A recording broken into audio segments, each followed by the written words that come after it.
So hello guys, আশা করি সকলে ভালো আছেন।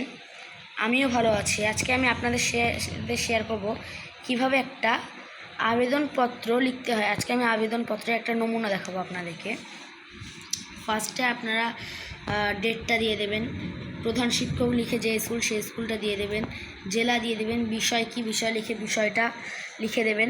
দেওয়ার পরে এখান থেকে লিখবেন জনয়ের সবিনয় নিবেদন।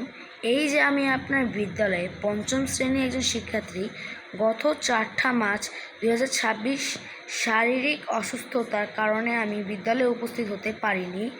উক্ত দিনে উপস্থিতির ছুটি প্রদানের জন্য আবেদন জানাচ্ছি। খুব সাবধানে লিখবেন।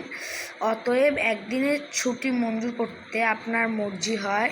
নিবেদক মানে আপনি আপনার নামটা লিখবেন, শ্রেণী লিখবেন, আপনার রোল লিখবেন, লিখে ওই স্কুলটার নাম এবং জেলাটার নাম আরেকবার লিখে দেবেন।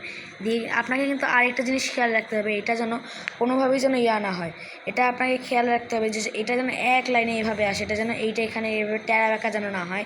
এখানে যেভাবে লেখা আছে এভাবে এতটুকু ফাঁক দিয়ে এভাবে লিখতে হবে। সো আমি আশা করছি আপনারা সকলে বুঝে গিয়েছেন। আজকের মতো এখান থেকে বিদায় নিচ্ছি। সবাই ভালো থাকবেন, সুস্থ থাকবেন। Bye bye.